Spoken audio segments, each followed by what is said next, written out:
Hey guys, welcome back to Pure Wellness. The topic today is herbals. So let's get into it. Just starting with a pretty cool quote. There is a growing recognition that medicinal herbs can play a useful role in the maintenance and health and the management of common health problems. This is Dr. Andrew Wheel. I hope I'm saying his name right. He's a trained botanist and physician. Really referenced his book quite a bit throughout this quick kind of short podcast, but truly an inspiration to herbal medicine and using really the power of herbs to heal a lot of chronic and kind of common health ailments that a lot of people suffer from. So the definition of herbs, it's simply using plants as medicinal remedies with the intention really to prevent or cure diseases. I say that cautiously, obviously, but as we know, herbs have been used for hundreds and hundreds, if not thousands of years in many different cultural practices. And I think there's something to be said about that. At one point in time, we didn't have laboratories to chemically put together medications that can help people. And me, obviously being trained from a Western medicine approach, I think that's great. Using the technology and the bio, availability that we have in regards to making these medications to truly help individuals from an acute illness or an acute standpoint, I think is truly important in the longevity of us as human beings. But I also think that there's a pretty cool place for herbal medicine and medicines that have been around, like I said, for thousands and thousands of years. And I think they do have a place in our healthcare system. I just think using them proficiently and effectively is where we sometimes miss the boat, and kind of denouncing, especially like I said, from a westernized approach, kind of denouncing what these herbs could actually do for us. And sliding them under there saying, yeah, no, there's no research, there's no evidence. Well, there's thousands of years of research and evidence. It's just not, unfortunately, we don't have the luxury sometimes of putting these into randomized control trials where it's a double-blind placebo effect. But I think they do hold some clout, and I do think they could provide an opportunity to help a lot of individuals heal from a lot of chronic ailments. Just know though, piggybacking off of that, herbal remedies are not regulated or tested, obviously, like pharmaceutical medicines.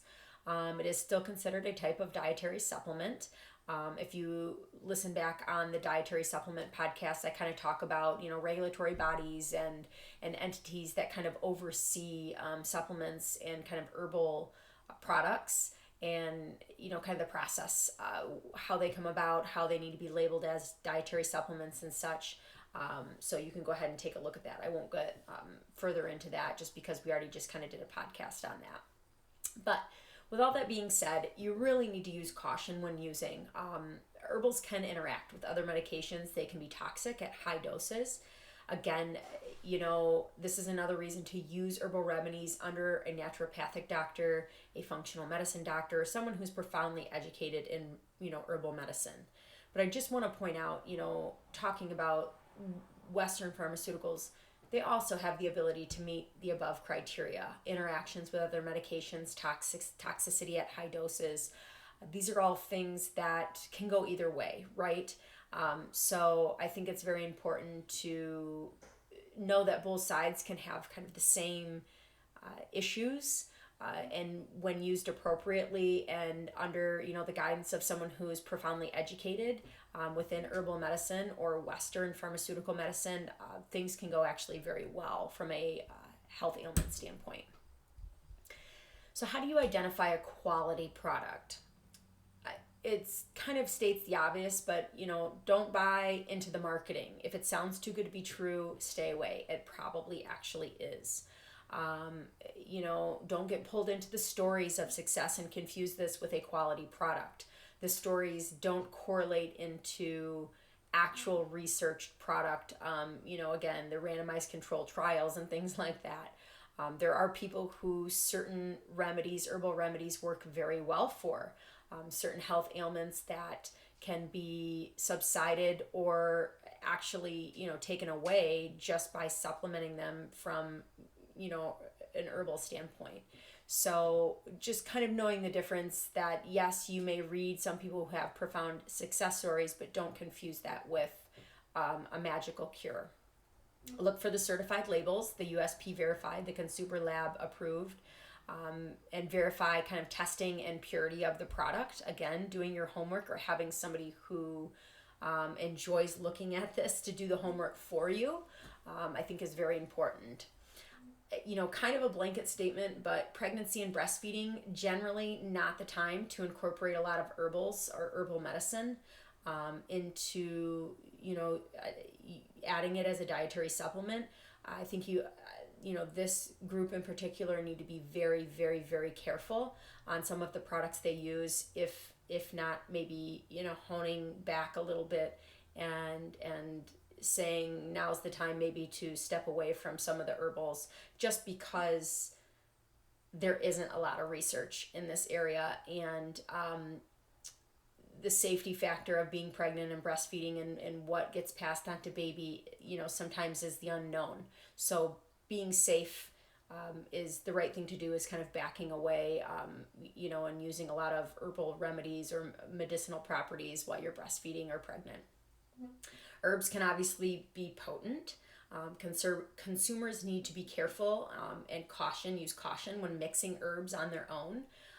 Again, sometimes more isn't better. And from the herbal medicinal standpoint, that can very well be true. You get, sometimes it's a synergistic issue that comes about. Sometimes it's a opposition where they opposed, two herbs opposed each other out, and you're just, kind of wastefully taking herbs for no reason. So, again, using your naturopathic, your herbalist, someone who is very educated in understanding the role of each herb and what should be, could be mixed together as a blend and what really needs to stay separate is important. Confirming that the product contains the standardized extract, meaning the level of active herbal ingredient from each batch is actually controlled. And then I mentioned it in the supplemental podcast, but products made by Herb Farm, really known to have a quality product that is meticulously tested for quality specifications.